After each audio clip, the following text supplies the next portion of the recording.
Dasha joins us now from her home in St. Louis, Missouri. Welcome to the show, Dasha. So good to have you on. You know, I was so struck when you talked about the divorce being the catalyst for your, for your awakening regarding your finances. And I think a lot of people can relate to that. The divorce happens, and then you start looking at your money, and you realize it's not the picture you imagined.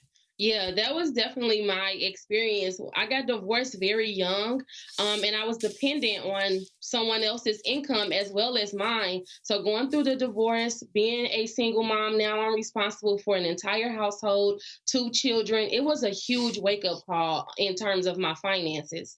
Well, the wake-up call, I love that you had this moment where you could have just Googled or tried to buy a book and read what someone else had written, but you realized that, again, so many other people were in the situation or could be facing the situation you were in. So you decided to start this online group. How did you start reaching out to people?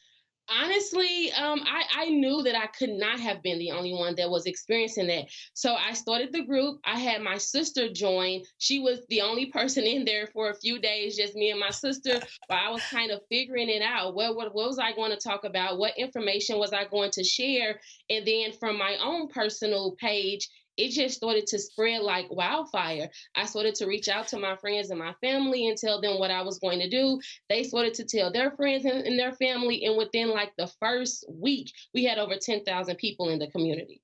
I love it. So you went from a duet with you and your sister to a whole Yeah. choir of people assembled together. But at the end of the day, you had to get the tools to understand your financial situation to be able to offer advice to others. How did you do that? Yes, I've worked in finance since I was 19. So I've learned a lot from working in the finance industry as well as on my own accord. I don't think that there's any better experience than self-experience. So having to go through it on my own, learn more about it on my own, learn more about it while I was actually working in the personal finance industry, I combined all of those tools, especially with self-experience, and I was able to see what worked for Yeah. me. So I said, I'm going to share this. Maybe what people are getting from other books or online isn't really making sense to them. Yeah. Maybe they're not giving it in the language that they could understand. So I'm going to try. I'm just going to try to see if I can share with people and see if it lands. And yes, it definitely did. Well, so that one click started a group that literally changed your life. Now, this is your full-time job. You call yourself a financial activist. And what I really love about how you speak, and this happened earlier in the season, we had another financial advisor who went through financial problems. And we don't ever assume people like you would have these issues. But you speak in relatable terms where people can still enjoy their life, still get the things they like, while also prioritizing savings. Because a lot of old school financial advisors basically want you not to do anything, stay in the house. And of course, you can save some money if you don't do anything. You balance it with the real life of a young woman with children who might want to take their child to Disney rather than foregoing that trip. Yes, I think when you approach personal finance in a way where it's cut everything out, everything is bad, you can't have fun, you can't do this, people are more easy to give up on that, especially someone that's young like me and I have young children.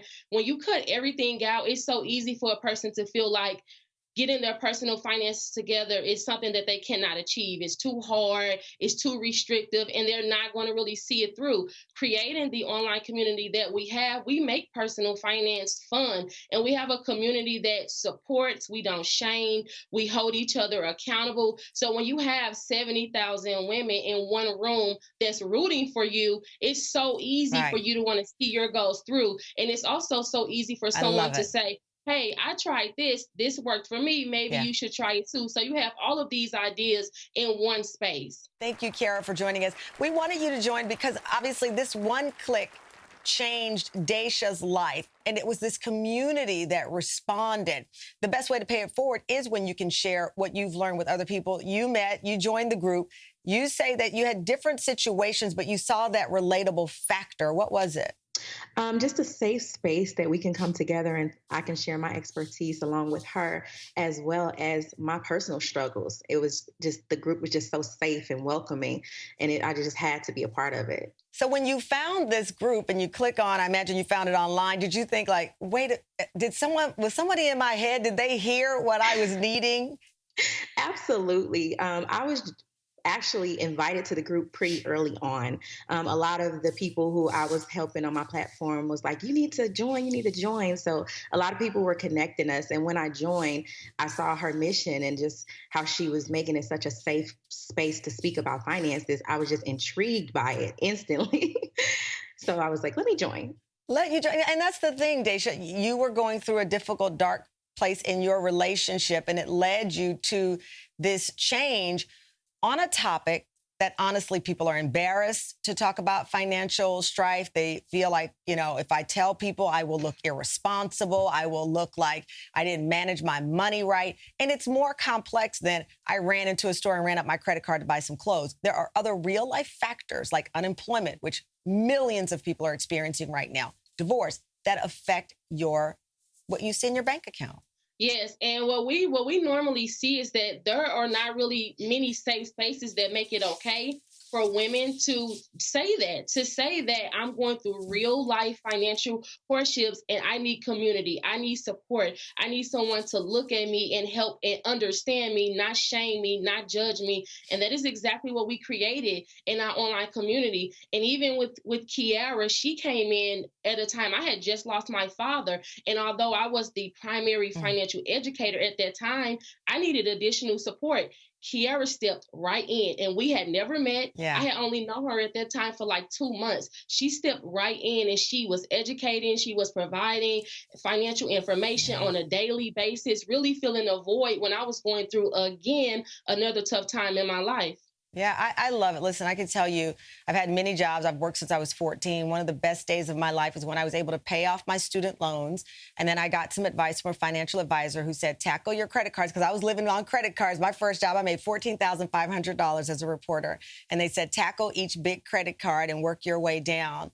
And when I paid off that last credit card, I know how I felt, and I know the freedom that you are offering people through this advice. So congratulations on that click changing your life and subsequently impacting and helping so many other people. Thank you both, Dasha and Kiara.